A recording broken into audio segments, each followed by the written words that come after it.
Hello, tribe. Here we are. I am,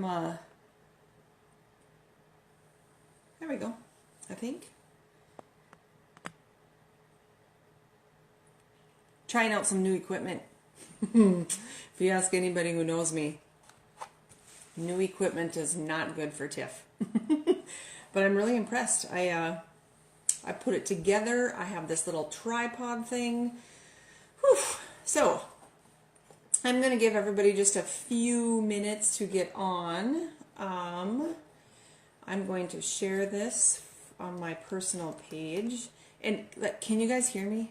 If anybody is watching, can you hear me? I wonder. There. Oh, yeah. Yeah, so if you can just give me a wave, maybe, if you can hear me, that would be fabulous. All right, so I'm going to go get this on my, I wonder,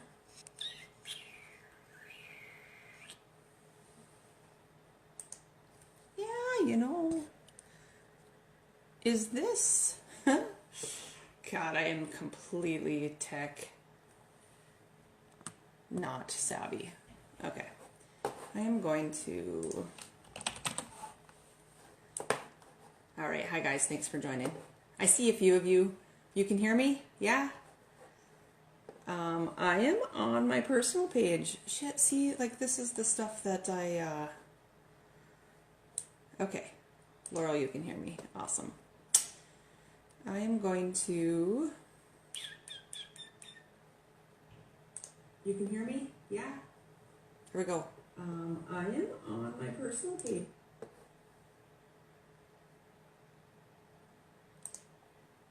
All right, so what I should really do though is get on my, let's see. I'm just gonna roll. Nope, I need to get on my Healing Touch page, I think. If you guys can join me over there, I'm going to, oh, I miss you too. Beautiful, Laura.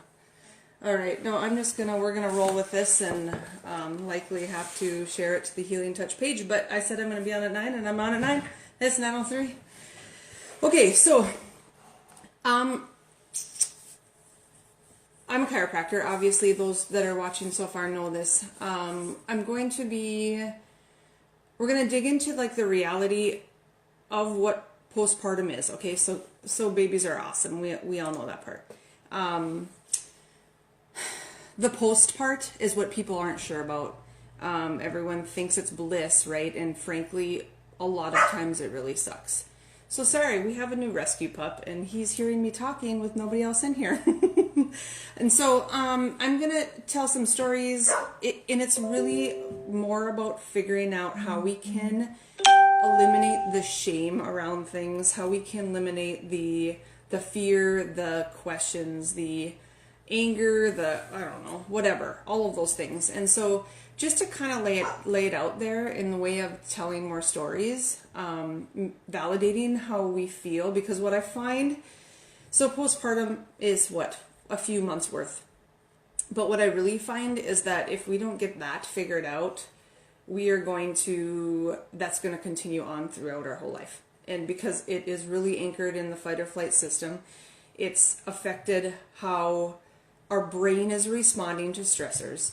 And when our brain isn't responding to stressors appropriately, it starts to perceive our environment differently, and it starts to perceive it in terms of stress and always being chased by the bear, right? If we're always being chased by a bear, our digestive system doesn't work. Our heart doesn't work. Well, heart cardiovascular, it sure does, but our fight or flight system is going through the roof. We're not resting. We're not healing. We're not breathing.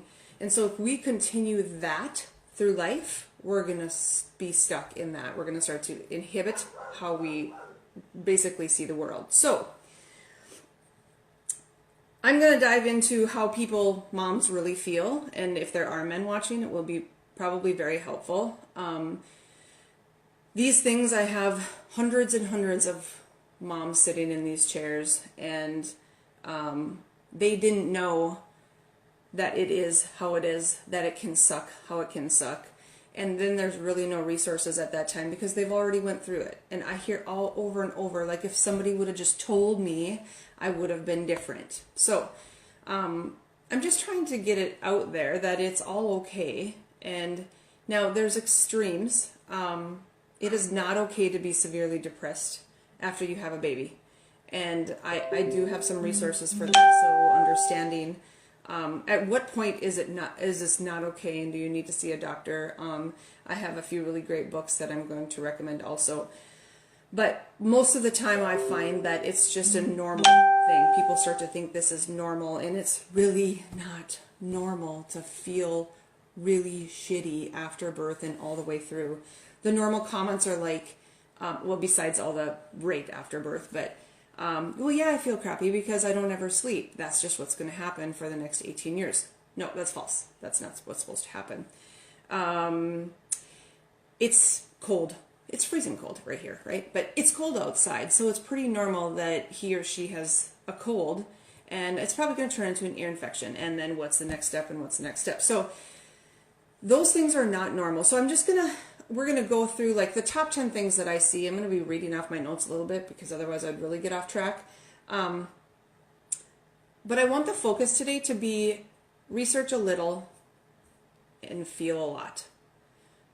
We do the opposite, and some of that is being stuck in that fight or flight system, but we research a ton, right? And we do not feel. We really, really struggle with feeling if it is good or not, right? If that feels good in our heart, if that's the decision you and your partner want to make in this birth decision or, conception, birth, and then baby time. So the 10 things, first is absolute being tired, fatigued, exhausted, of course, right?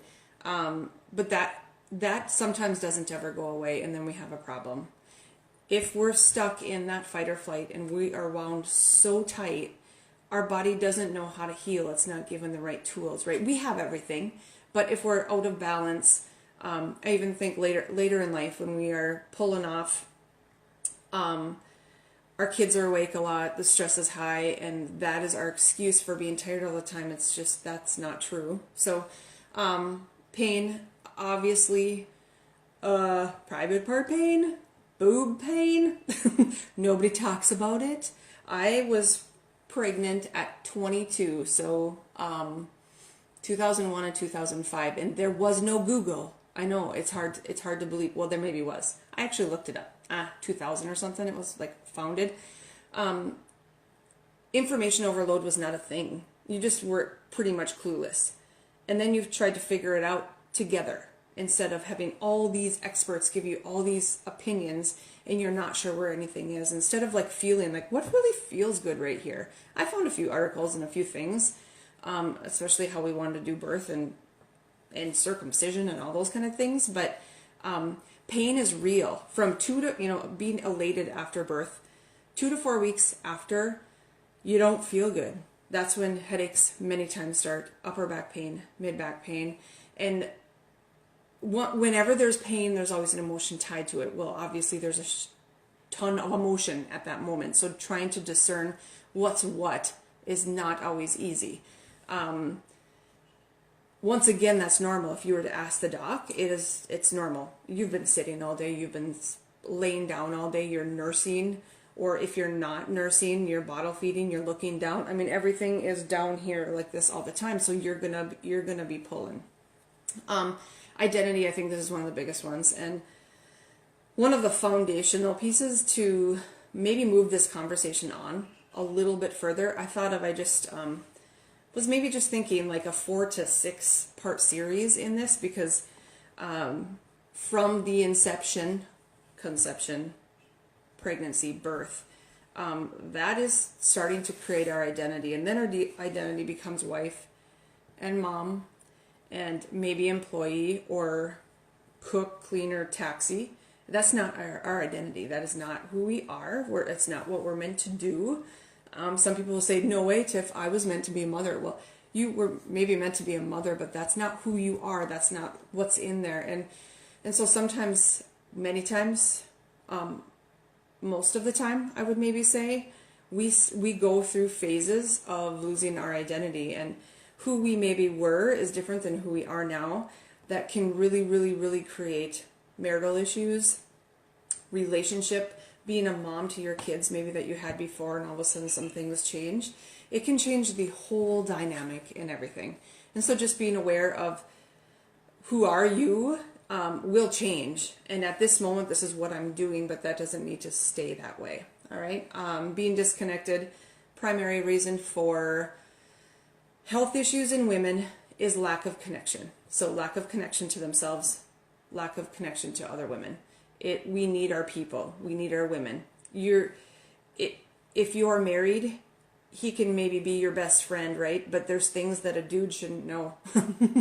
You need to be able to talk to your women and have a no judgment zone, or men fix and protect. There are guardians, right?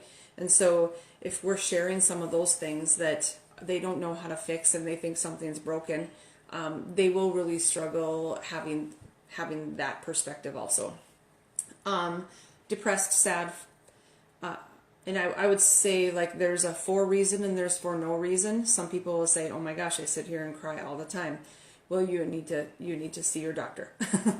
If now there's uncertainty and there's worry and there's all of those kind of things. But if you came into this pregnancy, okay, so pregnancy is a marathon, right? If you came in not even being able to run a freaking 5K, I'm sorry, your body and your mind are not going to be balanced afterwards because of what happens during the birth process, emotionally, chemically. Who knows if the birth went exactly how you wanted it to, if you were given medications, if you were induced, if it didn't go how you wanted to, there's going to be a chemical situation, there's going to be an emotional. There's emotional anyway, but there's a ton of mom guilt after having baby that didn't go the direction that they wanted, which was essentially at that point out of their control. But if we don't train to run the marathon, we're less likely to be able to get what we want. And then it goes back to information overload, right? You read in all these things of like how it should go in a perfect birth, and then all of a sudden we're comparing, and you gotta stay away. And if you went from working a lot and being an entrepreneur, or striving to be really, really great in your work, and you go home and your focus is your baby and nursing and pooping and sleeping, you are going to go a little bit crazy. And your identity is going to be a little bit of a struggle. And you're probably going to resort to technology. And technology is the one killer of depth, right? Of relationships, of connection. And if you're hanging out on your phone and comparing all of these people's stories or families, you're going to naturally start to feel less than of yourself. I would say this is like overall, right? This is just what social media has done. A lot of really, really great things and a lot of detrimental things. So being aware to know when you're starting to go down that path is extremely important. At some point, you get sick of being needed, sick of being sucked on, sick of being touched, and you just need to freaking be by yourself. Now, go back to the marital unit. That's a struggle. To be able to communicate that, hey, this is what I need. This is not a forever thing, but this is what I need. I need to get out of here. Or I need 2 hours alone in my room, or I need to shower by myself, or I need to go away for a weekend. There's some people who don't leave their kids for a year or two, and there's some people who are out of their house in 2 months for a day.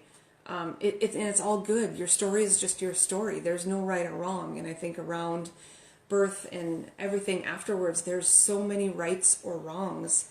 And it's not from everyone else. It's from you. It's how you feel about your experience. Lonely, right? Like, especially if you're not used to being home, everyone else is working, and they're maybe doing happy hour, or they're going to games, or they're going on their adventures over the weekend, and that can make you feel out of the loop. And as soon as we're disconnected, we're going to start to feel lonely. And then pissed. I'd say pissed, right? Your body is not yours anymore. It doesn't feel good. It doesn't look good in your mind. It doesn't look good. You didn't know that you're going to leave the hospital looking like you're 9 freaking months pregnant still. You didn't know you were going to bleed for 2 to 4 to 6 to 8 weeks. You didn't know sex would never be normal. Like, those are things that people don't talk about. And so if all of a sudden you're going through that, number one, you're confused, you're uncertain, you probably are not going to tell your spouse because you don't know what's going on and you don't know if it's normal, and you're going to talk to your friends, and most of them will probably tell you, yeah, that happened to me, but you might not have the courage to ask your friends. So being pissed is kind of normal. And then clothes, and I say clothes because once you start to get out of the house and your identity has changed and you're this nursing mom and all these things are different. Your boobs are leaking, so you need to wear pads in your bra, your belly button or your boobs are down to your belly button, and you have all these things that are not the same. Your dress pants don't fit, your blouses don't fit, so you're in sweatshirt and sweats, and we know about dress for success, right? When we start to dress better, we start to feel better, and if you're not able to get into those clothes, it's going to feel different. And so it's to find your new normal, find your transition clothes. You don't know until you're done, but like find out what that is, and then know that that's not your final. That's not your final, right? You have to start somewhere and then start to love those parts of you again. So once again, research a little, just a little bit. There's podcasts, there's social media. Oh my God, there's absolutely everything. I used to go to Barnes & Noble and read things about pregnancy and birth and babies. Nobody goes to Barnes & Noble anymore. You have everything at your fingertips, but you haven't thought about how it feels. You don't know where you fit into those solutions and those options. And feel a lot and decide how you want your story to be. Okay? So I have a few funny stories because I had one, I'm going to talk for a little bit longer, and then if you guys have questions, you can pop on and ask questions. And yeah, that's all I have to say about that. I had a friend who, her first baby, of course, and she gets to the hospital, and it's time to go home. So her husband's going through her little packed bag that Google said that you should pack, and he pulls out all these thongs, right? He says, honey, I don't think these are going to work. And she's like, oh my God, I didn't even know. Like, she didn't even know that they bring you home with nylon underwear and big ass diapers, right? Nobody knows that you might be bleeding for 2 weeks, or that it might be sore or stitched up or C-section or whatever. We don't know. So I tell that story a lot because I think it also relates to the like, oh my gosh, I'm so dumb, right? We go into that like, how didn't I know? We're not supposed to know. We're not supposed to know. We're supposed to find our resources of people that can help us through those stages. And another resource if you didn't have a doula or a midwife or some kind of support, it doesn't even necessarily need to have that name. There are also postpartum doulas that are awesome for this kind of stuff. We in our office work with a lot of this kind of stuff also, but when it needs to go to the next level of care, postpartum doula, make sure you get into a counselor, any kind of massage or Reiki or like light flow for healing and for touch, a different way touch. All of those will support you to get to that next phase also. The big 3 reasons I see increased difficulty in this transition period goes back far before the baby arrived, okay? So, number 1, when birth doesn't go as expected. When birth does not go as expected, we as women have a really, really difficult time. We put ourselves up without experience to this place that we don't need to be, right? It's good to have a plan. It's good to have a visual. It's really, really great to be meditating through pregnancy. But bottom line, if it didn't go as planned, postpartum is more difficult.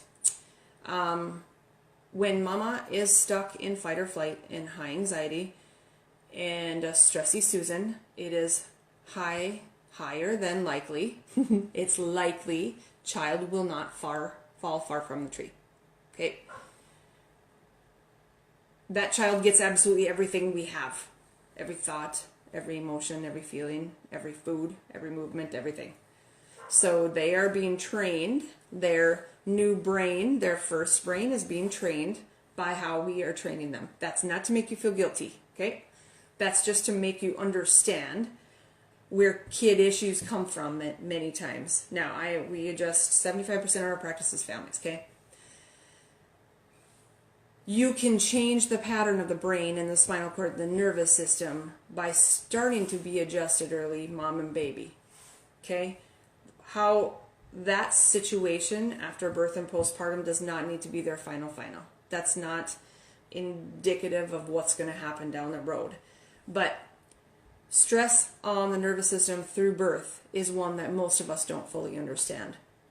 And so if our child has colic and reflux, constipation, those are probably the three most, most likely. That creates a completely different stress response from us. And us as women, especially in what was my number 6 was uncertainty and worry. When we don't have the resources and the people that can help us, it makes it a hell of a lot more difficult, okay? And number 3, any kind of fertility challenges, medication, all of it, every step of it is going to create a different stressor at the end because the process of it is very procedural. Now, I see birth not just procedural, as experiential. I don't know if that's really the word, but it is not something that needs to be monitored every week and not even every month unless we're high risk, right? And now with so many fertility challenges, that's what's going on. So many women are coming into it already depleted mentally. Obviously there's a chemical stressor, and a lot of those babies come early. And so those babies that come early is obviously not something that we plan for, or they're planned to come early. But if they come early, we didn't plan for it, right? We have begun to control birth like it's a procedure. And so when things don't go as planned and we cannot control it how we would perceive it to be, we don't know how to handle it. And then our kids get bigger and the same thing happens. We're used to this controlling mechanism, I'd say fight or flight, but it's this controlling mechanism that we don't know how to shift from. We say this is just how I am and this is just how it is and so on and so forth. That is just a BS answer for not knowing, frankly. And never to settle for that being your normal. Always finding people with more information and seeing if this child that started with, let's say it ended up induction and birth ended up not going how you wanted it to go, the trickle effect is going to continue. There's likely going to be some kind of infant ailment, whether it's medication or anything afterwards. If we don't get that body to come out of the fight or flight system and get the vagus nerve to start kicking in the parasympathetic system, those are really big words, but they're really important. That's what allows our body to heal and to calm and to breathe and to relax. If we never get that to change, as adults, we're never going to be different either. And I see it that it's so different now because kids are coming into the world with a very controlled environment and a controlled procedure called pregnancy. And at 1, they're like on their phones, right? And so there's no ease. Their brain, they don't have any ease in their brain. And so without ease, no, let me go back to rewind. We don't have ease. You're right. I'm right. But then, so boredom starts happening. What happens when a child is bored this day and age? What are they doing? They're going right to their equipment, right? Their technology. Because they feel like they always need something to keep this ticking. When they're bored, there's nothing externally to keep them going. We don't know how to play anymore. We don't know how to talk anymore. Everything is about width and not about depth. And so when a baby comes into the world like that, from a mom who is like that, it makes this transition from 0 to 3 months, 0 to 6 months, however long it is, a lot more difficult. And so, does anybody have any questions? I don't even know if I could see him on here because, hi Wes. Any questions? I hope this is beneficial. I hope if it's not beneficial for you, it will be for somebody. I'm obviously on my personal page, and I'm not supposed to be on my personal page because I struggle with technology, obviously. But I have a really, really cool tripod setup. Oh, gosh. Any questions before I talk about resources? We're on like 9:26. Yep. Man, it just goes fast. If there's no more questions, I'm gonna move on to the resources. So one of the books, I have a few books here, but one of my favorite ever is, that's not the right way, but it is A Mind of Your Own by Dr. Kelly Brogan. She's a medical doctor. This talks about depression and how you can heal your body. Very similar language to what I talk about if you've followed any of our stuff on Healing Touch or any of our videos. It talks about healing happens on the inside, and even just to the extreme of if you're consistently treating things with essential oils or supplements or whatever, it's still part of something's not quite working on the inside of you that we need to get working, instead of treating it and patching it and making it go away for you not to be able to be on there again. Or if you get off it, the symptoms come back. So that's one of my favorites. From a breastfeeding standpoint, this is a really, really stressful part of new mom. Number one, your boobs hurt like hell. Mine bled and cracked and scabbed, and I'm like, oh, this is just awful. I still made it, but I did not know that's how it was supposed to be or how it can be. Now, do I know some things about an infant's spine and neck that I didn't know when I was 22, just starting chiropractic school, and I had Callan? Yeah, of course. But when our body does not produce milk, we have a massive, massive guilt energy that many times for women doesn't ever go away, because every childhood issue, especially if you understand the benefits of it, will always come back to, well, that didn't pan out because I wasn't able to do this, and over and over and over. So there are a ton of local donors. There is what's it called? Human Milk for Human Babies. It's actually a business. And there's many different online homemade, I should say, formulas, even when you're really struggling, or let's just say you're out of town and your milk supply is down. Breast milk is always better than formula if you're able to do it even from another mom. It's our innate wisdom, it's our innate intelligence that's at play right there. It's always better. Obviously, I talked about counselor, postpartum doulas, breast milk, essential oils. I actually have a few concoctions up here, and I will post these things also. Oils, I'm not an expert, and none of this is very general conversation. I cannot give any medical advice without knowing your history, and yes, so, but there are some oils that are not awesome for people to be on while breastfeeding, while pregnant, breastfeeding, or attempting to conceive, or even just having baby breathe. We have diffusers at the office. We have oils, so we have some, but I really, really suggest that you educate yourself on that kind of stuff. There's a ton of things out on Pinterest and Instagram, but one of my favorite blends, well, this is one that only has 3, is 1 drop of lavender, 3 drops of grapefruit, and 1 drop of ylang ylang. It's all about coming kind of back to your basics, your calm. There are ones that give more energy. Like peppermint is a great oil, but it affects our breast milk, so, or production of it. So I wouldn't recommend that if you're struggling with production, or if you're just going to work and your times of pumping are different. It's not advised to be on some of those. There's another blend, 1 drop of bergamot, grapefruit, clary sage, wild orange, or orange. This is a doTERRA, I think.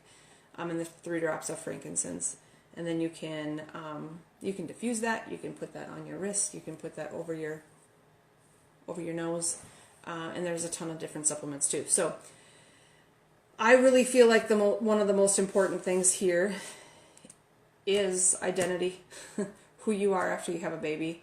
That it just doesn't stop with mom. That you are much more. I don't mean mom is less, but you are not just a mom. That is just a label.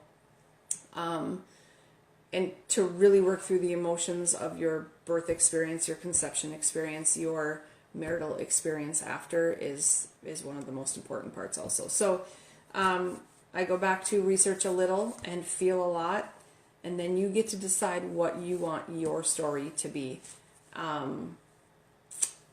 If you guys love this, if you know of somebody who's looking to be pregnant or had a really sucky postpartum experience, pregnant again, or a grandma, that it doesn't really matter, because we've all been here at some point or another. Sometimes it's just to feel normal and to feel like we're doing an okay job. I'm doing the best I can right now. I know this is normal. I know this isn't normal. This is a transition. I'm going to move back over into this next phase soon. But if you feel more angry, extremely worried and anxious and depressed and sad, like that is your call to your right-hand person to get you more help on that. So thank you all. Hopefully this lighting worked. I think my team is going to be maybe not completely impressed that I did this on my page, but awesome to see all you guys on here. If you have any questions, you can one-off message me or post in here. I'm going to be reposting this to our Facebook page too. So all good. Thanks for joining. Happy Sunday. I didn't even have any wine. What the heck? Next time. All right. Love you all.